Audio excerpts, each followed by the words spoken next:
সকলকে জয় যিশু প্রভু ধন্যবাদ করি। আসুন আজকের বাক্য আদি পুস্তক তার ৩৫ অধ্যায় পাঠ করি।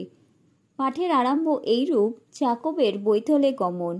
রাহেলের মৃত্যু। পরে ঈশ্বর যাকবকে কহিলেন, তুমি ওঠো, বৈথেলে গিয়া সেই স্থানে বাস করো, এবং তোমার ভ্রাতা ঐশ্বর সম্মুখ হইতে তোমার পলায়নকালে যে ঈশ্বর তোমাকে দর্শন দিয়াছিলেন তাহার উদ্দেশ্যে সেই স্থানে যজ্ঞবেদী নির্মাণ করো। তখন যাকব আপন পরিজন ও সঙ্গী লোক সকলকে কহিলেন, তোমাদের কাছে যে সকল ইতর দেবতা আছে তাহাদিগকে দূর করো, এবং শুচি হও ও অন্ন বস্ত্র পরো, আর আইসো আমরা উঠিয়া বৈথেলে যাই। যে ঈশ্বর আমার সংকটের দিনে আমাকে প্রার্থনার উত্তর দিয়াছিলেন এবং আমার গমনপথে সহবর্তী ছিলেন, তাহার উদ্দেশ্যে আমি সেই স্থানে এক যজ্ঞবেদী নির্মাণ করিব। তাহাতে তাহারা আপনাদের হস্তগত ইতর দেবতা ও কর্ণকুণ্ডল সকল যাকবকে দিল, এবং তিনি ওই সকল সিকিমের নিকটবর্তী এলাবৃক্ষের তলে পুঁতিয়া রাখিলেন। পরে তাহারা তথা হইতে যাত্রা করিলেন। তখন চারিদিকের নগরসমূহে ঈশ্বর হইতে ত্রাস উপস্থিত হইল, তাই তথাকার লোকেরা যাকবের পুত্রদের পশ্চাৎ ধাবমান হইল না। পরে যাকব ও তাহার সঙ্গীরা সকলে কনান দেশস্থ লুসে অর্থাৎ বৈথেলে উপস্থিত হইলেন। তথায় তিনি এক যজ্ঞবেদী নির্মাণ করিয়া সেই স্থানের নাম এল বৈথেলের ঈশ্বর রাখিলেন, কারণ ভ্রাতার সম্মুখ হইতে তাহার পলায়নকালে ঈশ্বর সেই স্থানে তাহাকে দর্শন দিয়াছিলেন।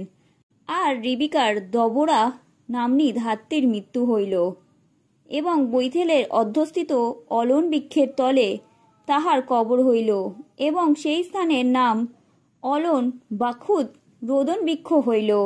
পদ্মন অরাম হইতে যাকব ফিরিয়া আসিলে ঈশ্বর তাহাকে পুনর্বার দর্শন দিয়া আশীর্বাদ করিলেন। ফলত ঈশ্বর তাহাকে কহিলেন, তোমার নাম যাকব, লোকে তোমাকে আর যাকব বলিবে না, তোমার নাম ইসরায়েল হইবে।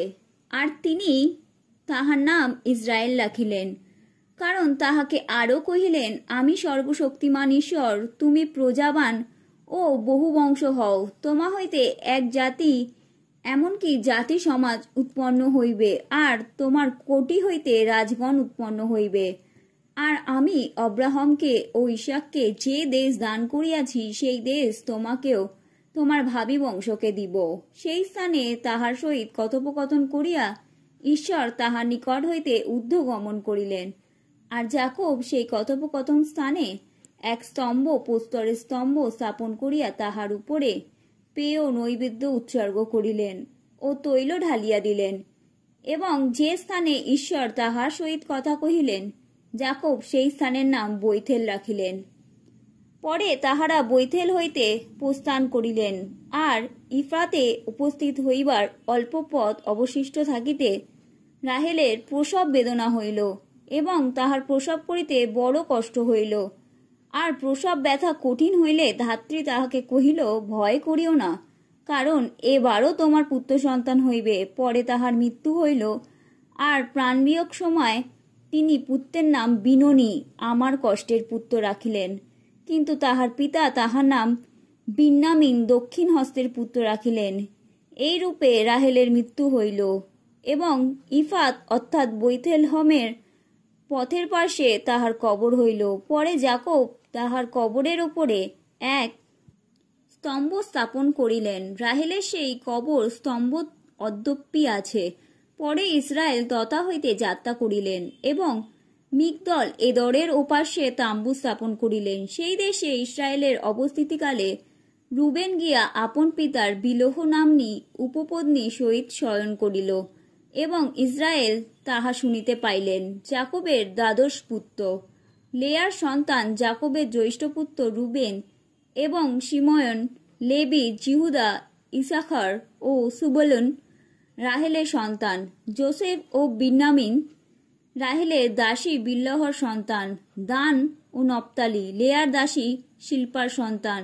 গাদ ও আশের ইহারা যাকবের পুত্র পদ্মনরমে জন্মে। ইসাহাকের মৃত্যু ও ঐশ্বর বংশাবলী। পরে কিলিয়তবের অর্থাৎ হিব্বনের নিকটবর্তী মমি, সেখানে যে স্থানে অব্রাহাম ও ইসাহাক প্রবাস করিয়াছিলেন, সেই স্থানে যাকব আপন পিতা ইসাহাকের নিকটে উপস্থিত হইলেন। ইসাহাকের বয়স 180 বৎসর হইয়াছিল। পরে ইসাহাক বৃদ্ধ ও পূর্ণায়ু হইয়া প্রাণত্যাগ করিয়া আপন লোকেদের নিকটে সংগৃহীত হইলেন এবং তাহার পুত্র ঐশ ও যাকব তাহার কবর দিলেন। আমেন।